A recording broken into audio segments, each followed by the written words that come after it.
Well, let's come back to matters here at home. With the recent unrest costing Durban's economy at least 20 billion rand, one non-profit organization is asking an important question right now. How do we rebuild our township economies now that several shopping centers lie in ruin?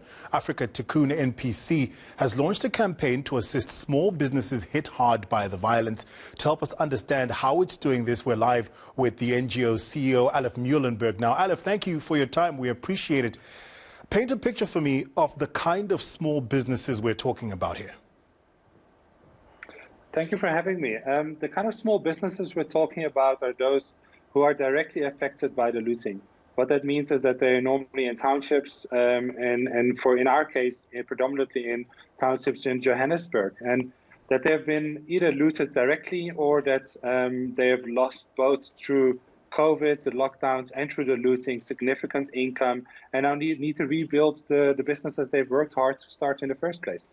One of the businesses I read is, say, a lady named Asanda who sells chickens and eggs at a taxi rank, and she probably didn't have insurance, so can't claim insurance, but her business is totally in ruin. So small businesses like that.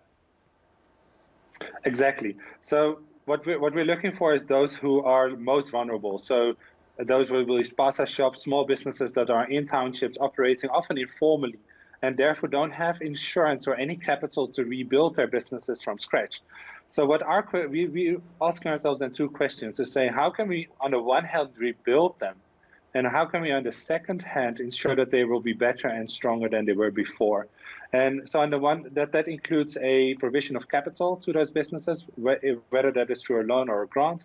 And that also includes things like mentoring and potential access to more human resources like learnerships or internships. So it's quite a comprehensive approach where we link what we are, civil society, to governments, because the government is starting to do interventions as well. But a lot of these entrepreneurs don't trust government. And we also link them to the private sector because we have links with the private sector and they want to be involved as well. So you're offering financial assistance as well as mentoring and business support. Is there a cap of the size of business you're able to help? Well, with all due respect, we're not looking to help businesses like ShopRite or businesses that have the financial backing to get them back on their feet themselves. We're really looking at the small local businesses that were started from scratch in the townships. So normally that would be anywhere between 15,000 and 100,000 rand that we can invest in a business, or that we can provide as capital to a business. So that it would be around that range, if I may say so. I know a lot of people are passionate about helping South Africa get back on its feet. So how do people in South Africa and around the world get involved?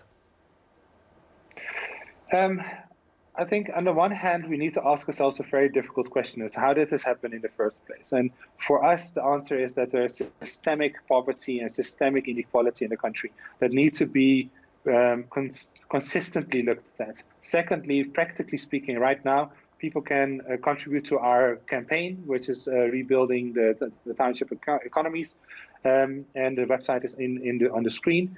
Or they can visit our website, which is afrikatikkun.org, or any given time, they're happy to give us a call or send us an email, and we're happy to pick up a conversation with people as to how they can practically be involved in this difficult time.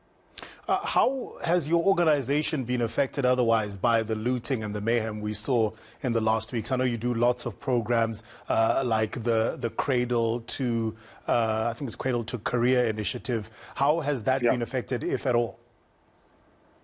You're very well informed that this Cradle to Career. But fortunately, we were really scared at some point. Scared is not the right word, but we were anxious that our centers would be affected by the looting. And we had one situation where there was a call that one of our centers would be looted, and fortunately it didn't happen.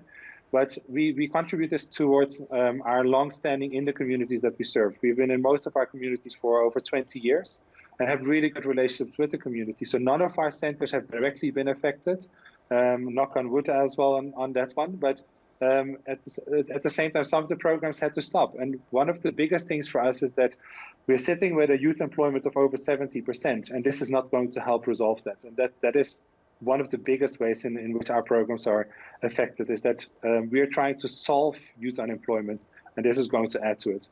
Well, Alef, thank you so much for your time. We appreciate it. And for more information, you can go to www.satownships.co.za.